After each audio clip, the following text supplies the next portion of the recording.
Let's start with Marvin, who says, what's the biggest trend that marketers will miss out in 2024? Jason, who has success selling books on Amazon using meta ads? Justin says, hey, ChatGPT folks, what are some helpful prompts you have learned that drastically improved your business?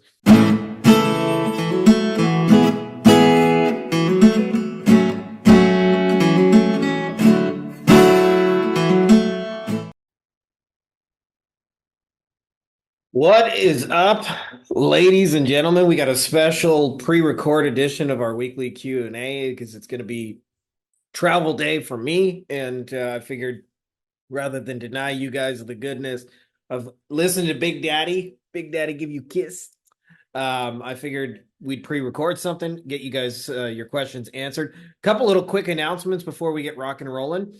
First and foremost is we got some really upcoming amazing guests. I mean, we've already had some legends on like Jay Abraham. You guys will see a special edition with our man here, Joey Coleman, author of Never Lose a Customer Again. We also have Onyx and Gall. Big shout out to Chris Benetti for making that happen. And we are just going to be bringing in some cool shit, helping you guys expand whatever the box is that everybody says this trading services for money agency businesses. As well, we are giving the Wolfpack some serious facelift upgrades for those of you guys who are interested in that. If you're interested in going phoneless and meetingless and bringing people to you, for most of you guys, by the way, even though it's not a small chunk of change, like you just need one client to pay for itself, and you guys can check that out at beyondagencyprofits.com/Wolfpack. You can just go to beyondagencyprofits.com and click on the Wolfpack link as well, and that'll take you there. So without further ado, let's get into the good stuff. Ladies and gentlemen, boys and girls, children of all ages, Frankie Finn proudly brings to you our weekly Q&A. All right. You guys are asking some intelligente, some smart agency questions here. Let's start with Marvin, who says, what's the biggest trend that marketers will miss out in 2024? That, in my mind, is easily connection, my dude.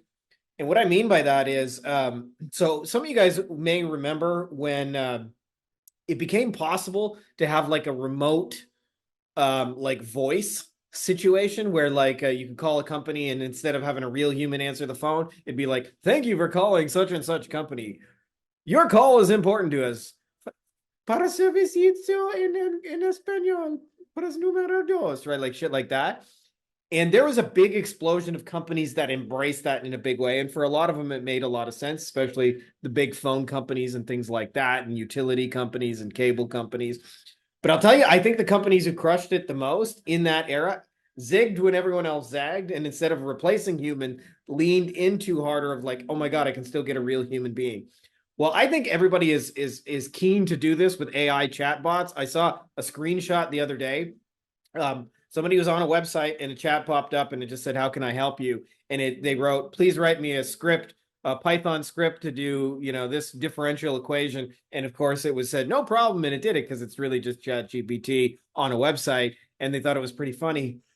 But that's my way of saying I'm not against AI and chatbots, but I think the more we dial up intimacy, both with our clients and with their end users, I think you're going to see businesses really, really win, and marketers are going to miss it because marketers prefer not having to talk to people. And I understand it. I get it. I feel you guys on that.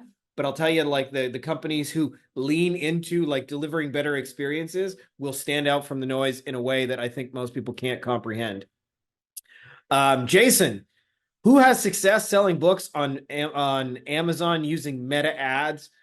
Big shout out to Chris Benetti and Smart Author Media. They are the OGs of selling books. That is what their agency is all about. I believe he has some low ticket stuff. If you guys are interested in just buying his funnels and his swipe files, you can check that out. I'll put a link to him somewhere around this video so you guys can check him out. But dude's just a genius, and they sell a lot of books and has done it for a lot of people. And he's actually doing a launch right now for Ryan Dice.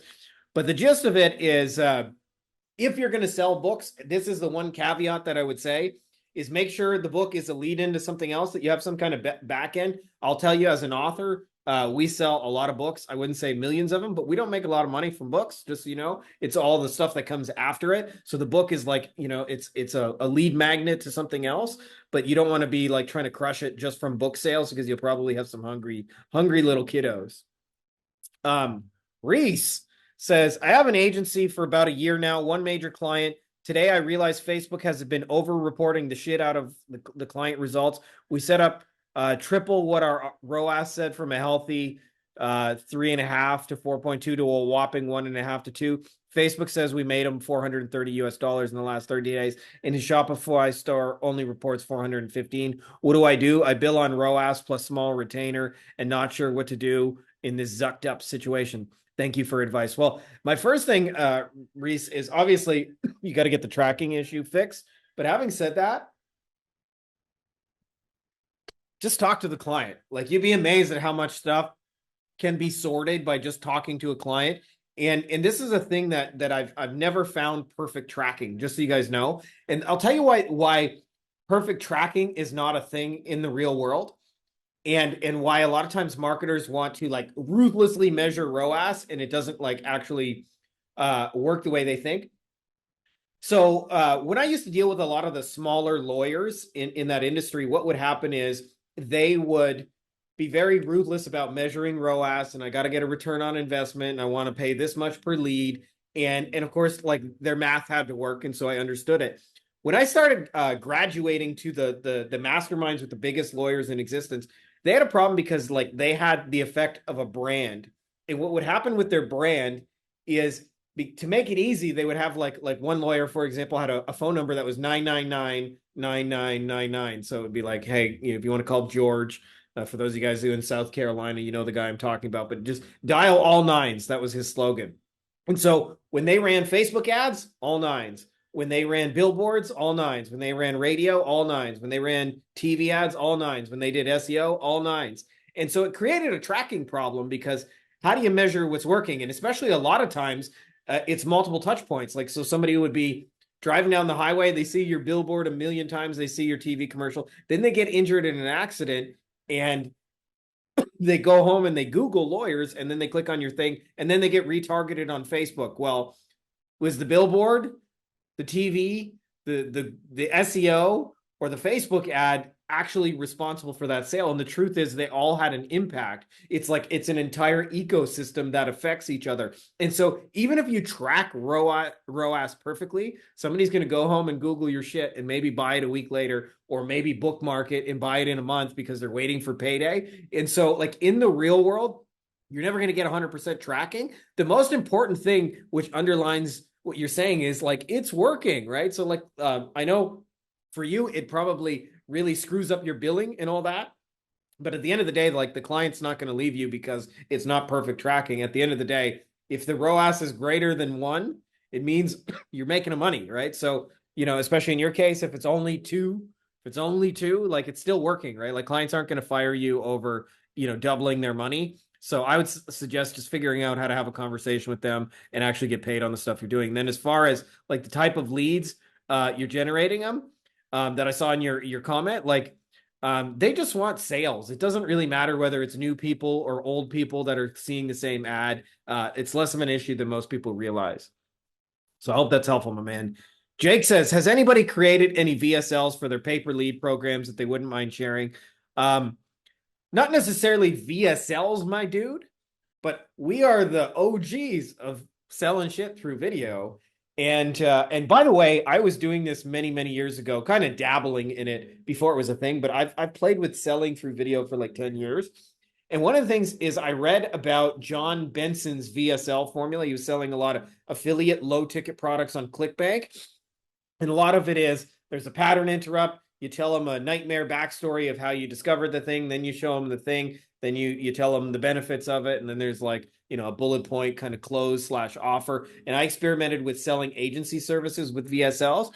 And I'm here to tell you that, especially for like high-end sophisticated buyers, in other words, like peeps with money, like their tolerance for watching long-winded bullshit is much lower. I find this for me, a lot of the things that like I have conversations with marketers about, like, hey, I got a 45-minute VSL that's crushing it. Like, I don't care how fucking good your VSL is. Like, I don't have 45 minutes to watch it. And so the higher you go up the successful ladder, the more like people just don't have time for that kind of thing. And that's my way of saying my suggestion is focus on our Loom strategy. You can find it for free. And it really just answers the 4 questions people are asking. They want to know, like, what is this thing? How does it kind of work? Then they want to know, will it work for me in my specific situation? Because, yeah, okay, that's cool. That's nice.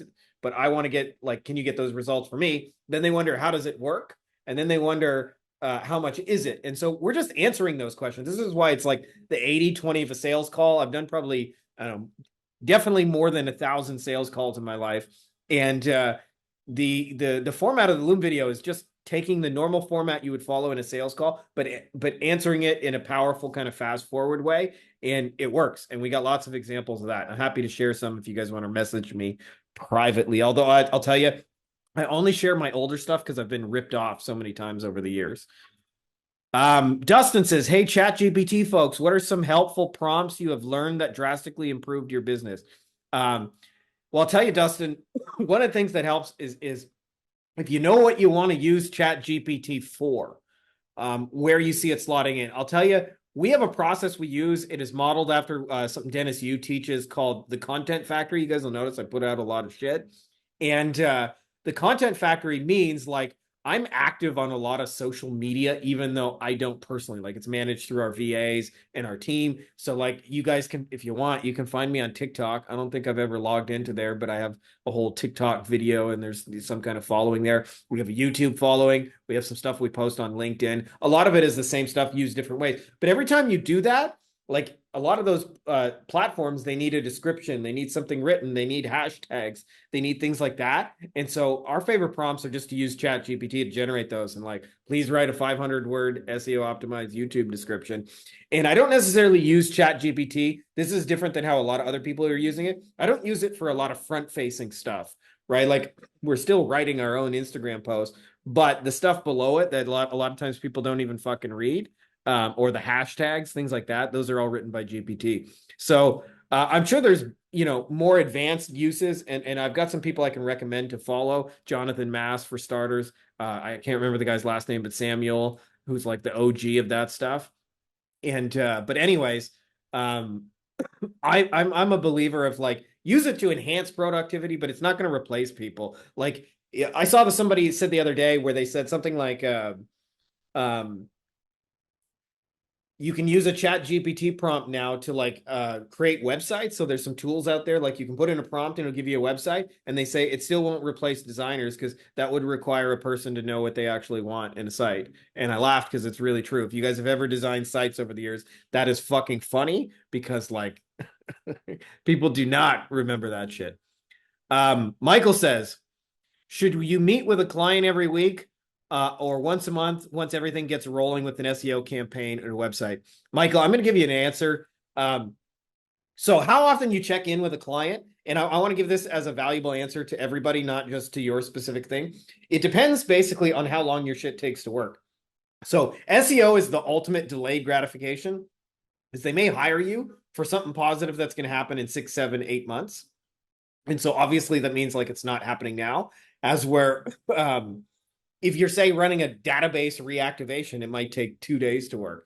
And so the amount of, like, communication and expectations for a thing that works by Friday is very different than, like, hey, you got to trust me for 6 to 8 months. And so basically the longer that is, that process, the more, like, micro KPIs need to be in there in terms of, like, hey, we want to get you from number 7 to number 5 and things like that.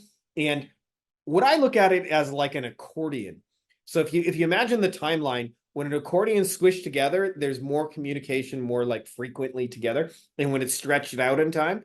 So what happens is, in the beginning is when they trust you the least. And so you almost want to over communicate about every little thing you're doing. And you want to let them know essentially that we're doing stuff behind the scenes, that we're tracking and it's moving, and show them, like, progress in terms of that, even though, like, it's not measurable in terms of, like, the phone is ringing off the hook and those kind of things.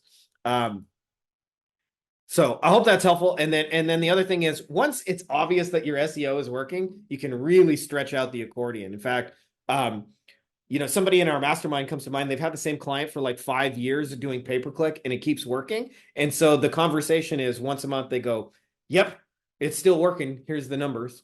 And that's it. Like that's the whole client conversation for the entire month. Now you can't do that with a beginning SEO client. You got to let them know, hey, we just updated some title tags. We just did this. We just started updating the name, address, and phone number. We're adding a blog post. We're adding a press release. Here's why we're doing those things. So it depends on how long it takes to work. But the longer it takes to work, the more you got to fill that gap with some good old fashioned communication. Brian says, why do I see so many local digital marketing gurus selling courses and they all drive a McLaren or a Lamborghini? Is money in the field? Isn't that good? Well, just so you know, by the way, Brian, there's a whole range of bullshit that comes out of our space. And this is not new to internet marketing, but it actually kind of began years ago in the get rich quick in real estate. So some of you guys may not remember, but there was a get rich quick in real estate guru named Tom Vu. He was a Vietnamese guy, and he would show pictures of like his real estate infomercial was basically like, look at me on my big boat in my big house. And he would be on a boat for most of the infomercial, and there were bikini babes. So there'd be like 8-9 bikini babes. And a lot of people have parodied that and made fun of it. It was probably big in like the 70s or 80s. But this whole like visual look of status of look how wealthy I am, therefore buy from me is not new to online marketing. It's been going on a long time. And it's the way you sell, make money, business opportunities to beginners. And so in other words, like if you want to sell 0 to 1 people who have never done it, and you want to convince them to like chase the dream, like get rich quick, essentially, you just show them pictures of a house or a car and things like that. Now, why I tell you it's a bunch of bullshit, a lot of it is because like there's a company in Southern California that they rent a private jet. You can rent it for an hour. It does not take off, but you can get in there and you can make a little Instagram video and like, look at me in my private plane and me and my bros. We're on a private plane. Look how fucking cool we are. And, and obviously it's for people who can't actually afford to fly private, but want to look the part. There's been tons of people who got busted over the years, like standing in front of a mansion. Somebody found the address, looked up the place, and found out they don't live there, right? Like they're just standing in front of a fucking rich house. And of course, there's lots of like Lamborghinis that can be rented for an hour or a day or things like that, and a bunch of videos shot around them. So this is why, for me personally, and we have some of those trappings of success. I wouldn't say I have all of them, but I live in for example, like I live in a pretty baller house. At least I think so. I mean, I'm sure there's people with bigger houses, but we got a big old house here down in Mexico. And I don't really show it off. Like it's not a thing to show off because I feel like the downside of people who do those things is it attracts the wrong kind of people. And I remember actually there used to be a really big internet marketing forum called the Warrior Forum. And a lot of these like courses and stuff were sold through there in the early days of internet marketing. It was like the hub where you could sell your products and stuff in the forum. And sometimes people would make hundreds of thousands of dollars launching a course and selling a bazillion copies.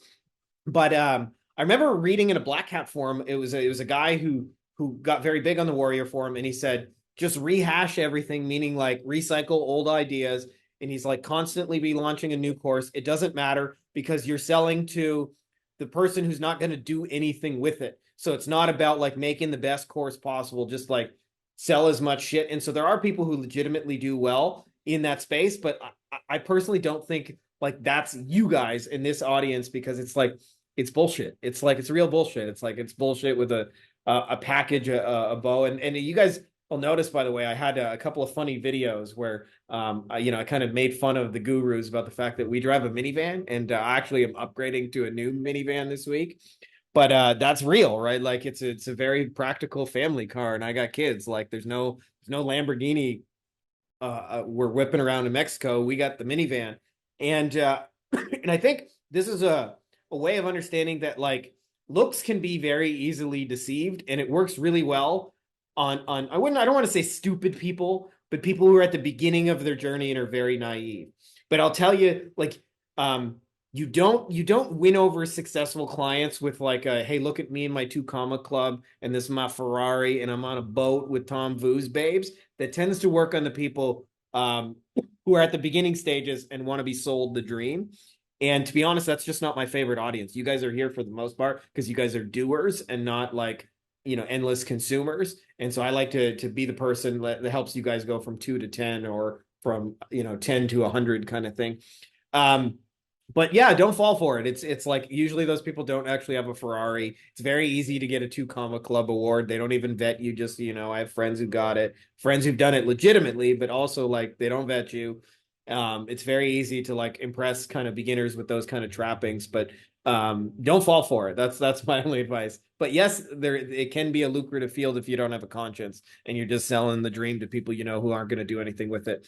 So that's all I got for you guys today. I should just mention, for those of you guys who missed the beginning of the show, we have some cool guests coming on. Joey Coleman, as I mentioned, never lose a customer again, the man himself.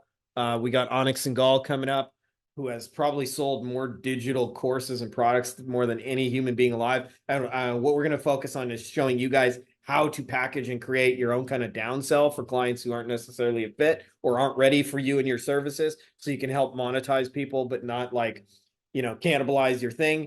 And then as well, as I mentioned, like I think the Wolfpack is the coolest thing with the coolest people, and I love it. And if you guys are ready to scale up your biz and go phoneless and meetingless, that is the place. You can check that out at beyondagencyprofits.com/Wolfpack.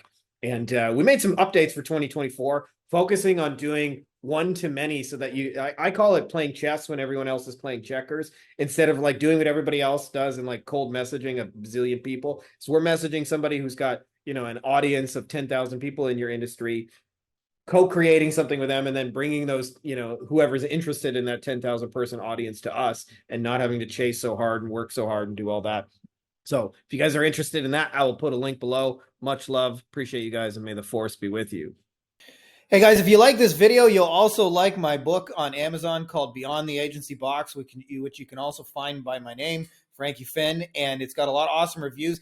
And it really just goes deeper on a lot of things we're talking about, everything you need to grow and start a lifestyle agency, from the stages you'll go through to getting clients, to how to create winning offers, to high value deliverables, to wowing clients, to building teams, to building systems, and building a boring factory that's like a 7-figure money machine for you. So if you're interested, I put links for you in the video description, as well as it'll be in the pinned top comment below, and make sure to check those out.